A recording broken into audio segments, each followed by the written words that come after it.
Bom dia. Feliz sábado. É muito bom estar aqui de novo. Talvez seja, acho que a última vez desse ano, né? Já é o mês de dezembro.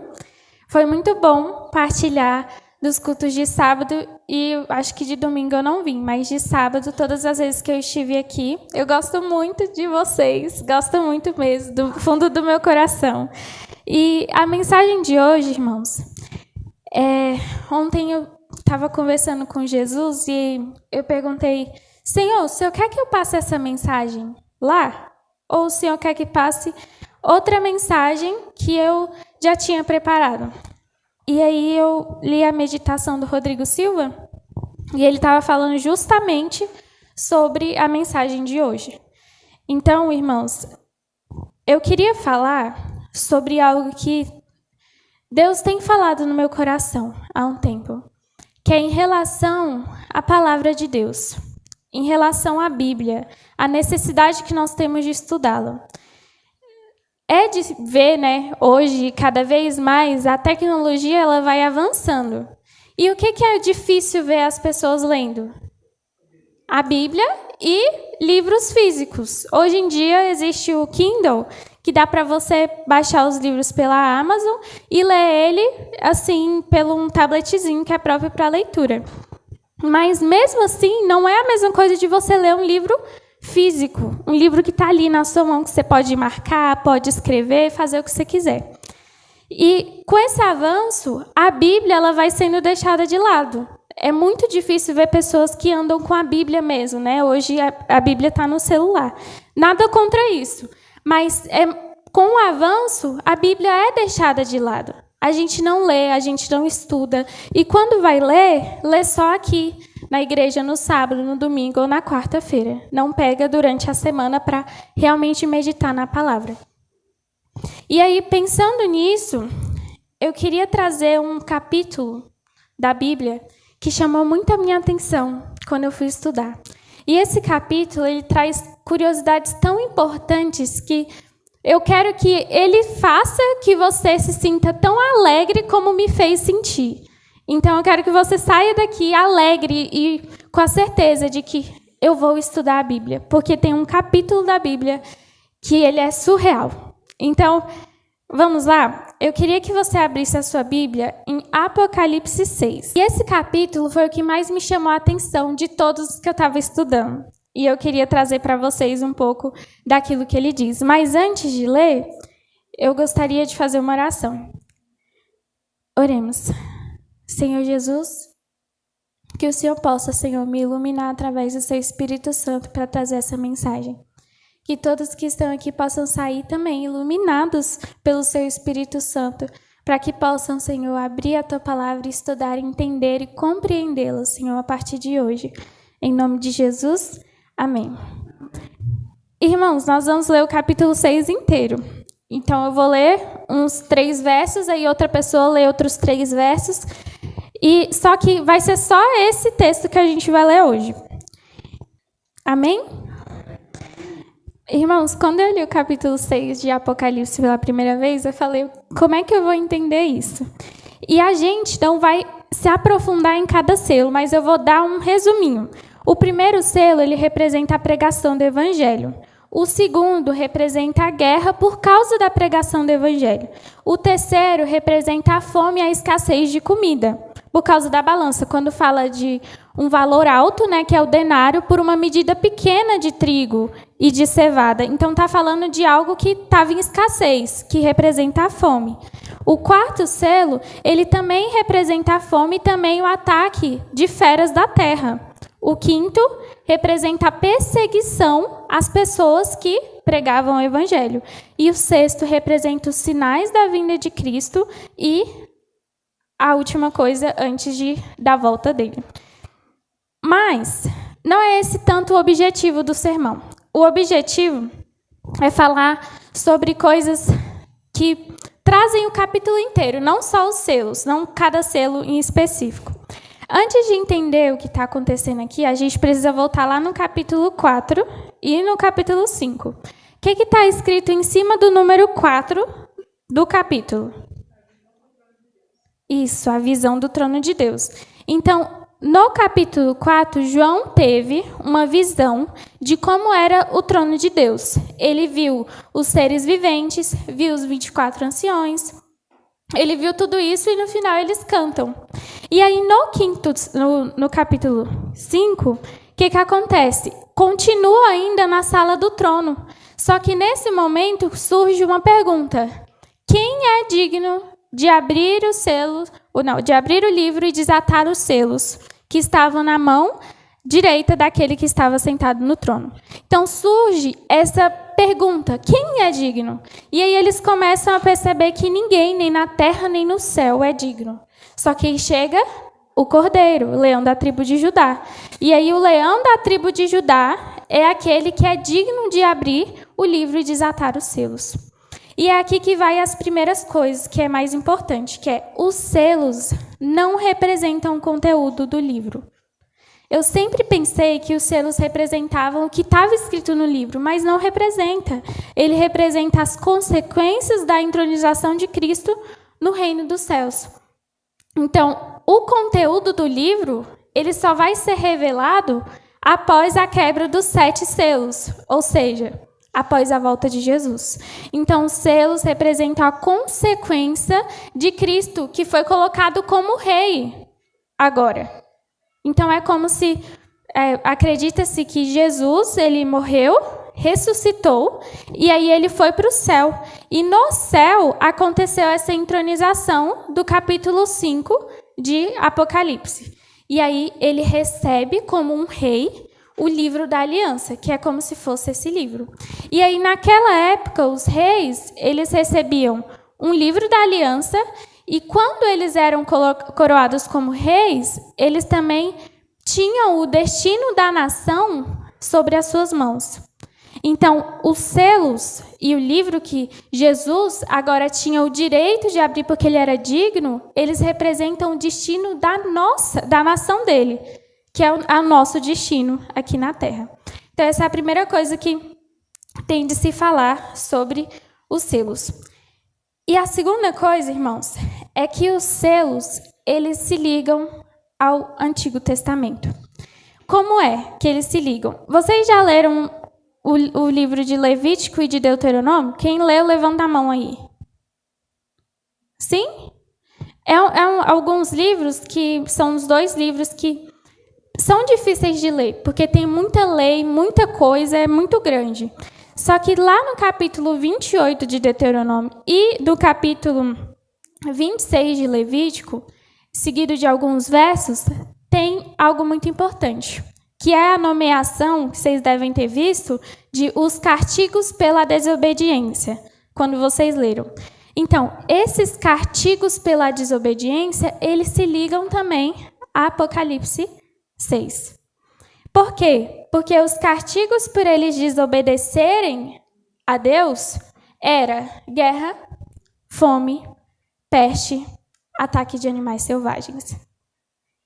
E esses eram considerados os juízos preliminares. Os juízos preliminares, alguém sabe o que é? Não? Os juízos preliminares eram aqueles que chamavam o povo de Deus ao arrependimento. Então, eram juízos que Deus usava para disciplinar o povo e chamar eles ao arrependimento. Era isso que eram os juízos preliminares. E esses, a guerra, a fome, eram esses juízos. E em Apocalipse 6, tem o mesmo padrão.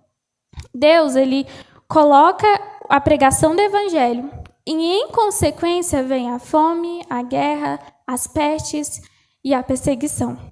Então, irmãos, os 4 primeiros selos, que foi o que a gente leu aqui, eles representam juízos preliminares.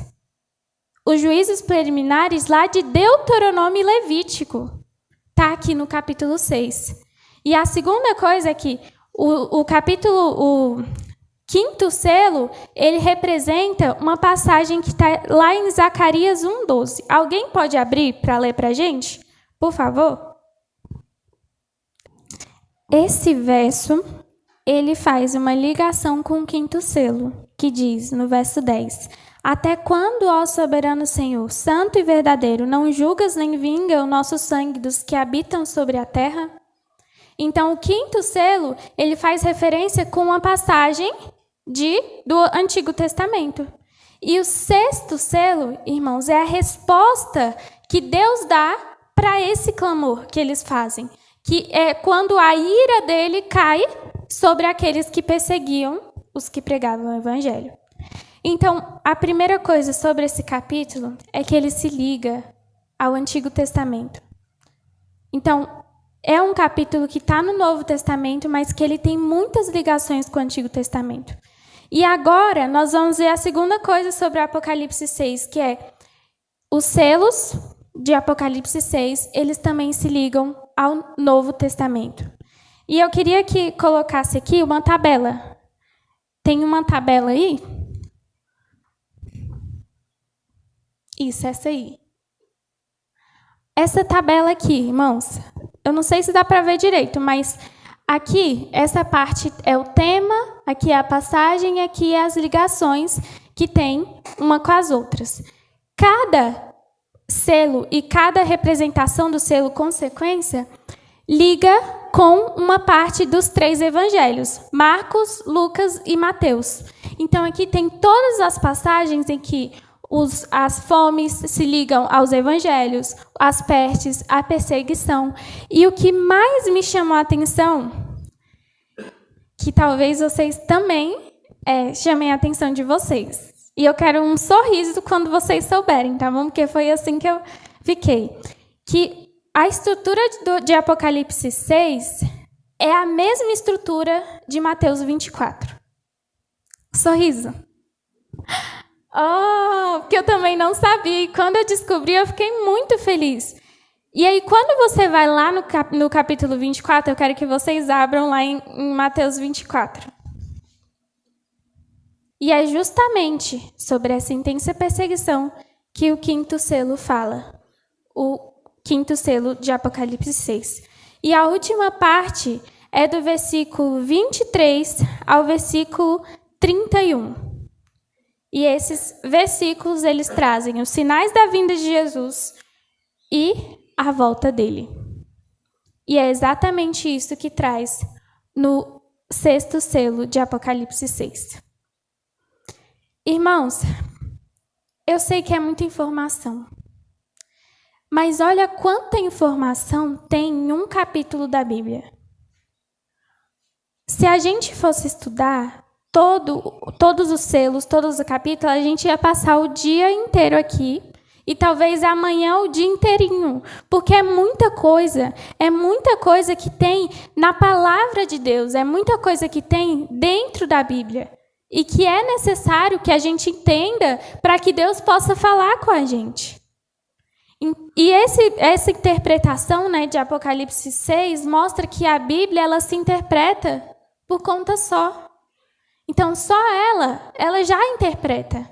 A gente não precisou ouvir, por exemplo, algumas pessoas, alguns pastores, não que isso seja errado, mas a gente vê que a Bíblia ela se interpreta por conta própria. E ela tem uma infinidade de conhecimento que às vezes a gente não sabe. Eu não sabia. E por isso que eu queria trazer para vocês aqui. E uma última coisa que eu queria trazer é um estudo. Esse, eu quero ver um sorriso de novo. É um estudo sobre as referências cruzadas da Bíblia. Mostra aqui o gráfico. Tem um gráfico ali. Esse gráfico aqui. Esse gráfico, ele mostra é meio que um gráfico das referências cruzadas da Bíblia. E aí, vocês estão vendo essas barrinhas aqui? Essas barrinhas que descem para baixo, branca? Elas representam os capítulos da Bíblia. Então, todos os capítulos. E o tamanho dela representa a quantidade de versículo que tem. Então, cada capítulo tem uma quantidade de versículos. Qual é esse aqui? 119, que tem um monte de versículo. É isso aí. E aí, tá vendo que tem uma cor branca, cinza? Representa para dividir, né, os livros de cada parte. Então, Gênesis, Êxodo, Levítico, Números, para dividir eles. E aí eles fizeram um estudo sobre as referências da Bíblia. E o que eles pontuaram? Que cada arco aqui, que vai ligando, eles representam as referências cruzadas, que é quando um versículo se liga a outro da Bíblia. E aí eles colocaram o tamanho, né, que é quando um é mais próximo do outro, e as cores diferentes também para representar a distância dessas referências cruzadas. E aí tem um homem que ele fez um vídeo, e eu queria passar esse vídeo aqui, porque eu acho que ele explica muito melhor. Queria que vocês prestassem atenção, é legendado o vídeo. This is a graph that shows the handiwork of God. Now, what you're seeing here is every cross-reference in the Bible that is overt, an overt cross-reference in the Bible. Guess how many connections in the Bible? 63,779 connections in the Bible. If this was the work composed by one man, we would say, this man is a master. What a masterpiece. He's a master composer. The problem is, this is written by 40 different men over 1,500 years on 3 continents, Europe, Asia, and Africa, in 3 different languages, Greek, Hebrew, and Aramaic, and the entire book tells one united story. It's all connected together. Friends, the only answer for this, young people, listen to me. The only answer for this is God. Period. You find me another book in all of human civilization that even scratches the surface of this. This is a graph that shows the handiwork of God. Now, what you're seeing here is every cross-reference in the Bible that is overt, an overt cross-reference. Irmãos, ele explicou muito melhor do que eu. Mas a Bíblia tem 63.799 referências cruzadas. E aí, quando eles estudam, eles veem que se isso fosse escrito por um homem, não tem como, viu? Esse homem era um mestre mesmo, um mestre. E aí, ele traz que é muito diferente, porque foi escrito por 40 homens em 3 línguas diferentes, em 3 continentes diferentes, e conta uma história única, sem nenhuma, como é que se diz, oposição, contradição, isso aí, contradição entre essa história. Isso mostra, mais uma vez, que a Bíblia, ela é a palavra de Deus. O objetivo da mensagem de hoje é fazer com que você seja motivado a estudar a Bíblia. Seja motivado a abrir a palavra de Deus, a ler ela, a compreender ela. Não precisa ser o livro de Apocalipse, mas abrir ela e fazer uma oração. Senhor, me ajude a interpretar a sua palavra. Porque hoje, irmãos, se nós não estudarmos a Bíblia, nós vamos ser enganados. E é justamente sobre isso que Jesus fala no capítulo 24 de Mateus. Ele fala que, no fim dos tempos, muitos serão enganados por falsos profetas. E essas pessoas que vão ser enganadas são aquelas que não leem e estudam a Bíblia. Irmãos, nós precisamos abrir a palavra e estudar ela. A gente precisa tomar tempo para realmente ler e entender aquilo que edifica. Eu não sei vocês, mas eu vivo reclamando para Jesus, falando para Ele, que Ele não fala comigo. Ah, Senhor, mas o Senhor não fala comigo. Eu oro e o Senhor não fala comigo. Mas por que às vezes Deus não fala com a gente? Que a gente não fala com Ele, e às vezes quando a gente fala com Ele, por que Ele não fala com a gente? A gente não permite. A gente deixa a Bíblia fechada na nossa estante a semana toda. E aí, quando a gente quer ouvir a palavra de Deus, a gente abre a Bíblia no sábado e aí a gente ouve. Mas aí depois a gente fecha ela de novo e continua a nossa semana sem ouvir a palavra de Deus. Deus, Ele quer falar com a gente. E para Ele falar com a gente precisa abrir os nossos ouvidos, a gente precisa estudar a palavra.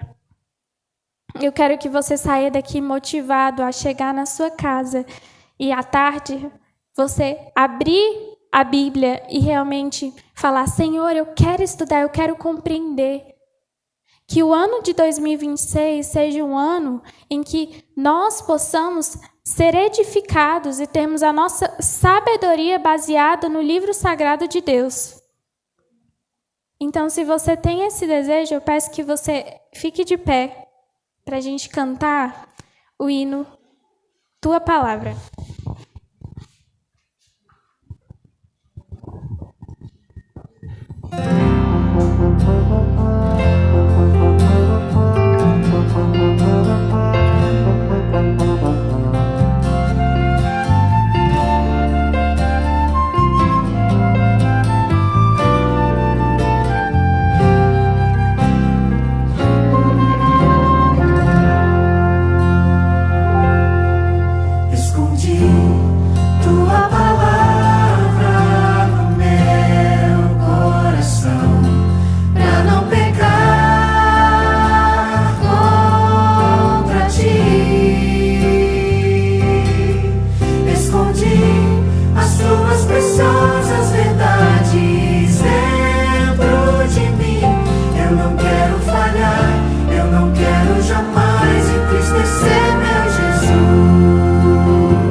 Aqui querem, a partir de hoje, colocar a sua vida, a sua expectativa, os seus olhos e os seus ouvidos na palavra de Deus?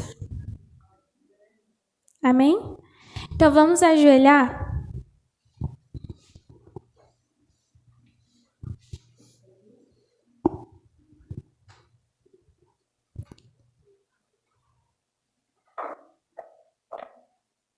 Pai nosso que estás no céu, obrigada por ter deixado, Senhor, a Tua palavra para nos guiar nesse mundo escuro. Obrigada, Senhor, por nos iluminar, Senhor, através do Seu Espírito Santo, Senhor, a entender aquilo que o Senhor quer nos falar, Senhor. Que o Senhor possa, Jesus, nos ajudar a cada dia, colocar nosso coração, Senhor, firmado na Tua palavra. Que não seja, Senhor, só mais um livro que fica na nossa estante, no nosso guarda-roupa, Senhor. Que não seja, Senhor, só mais um livro, Senhor, que não muda a nossa vida, Senhor.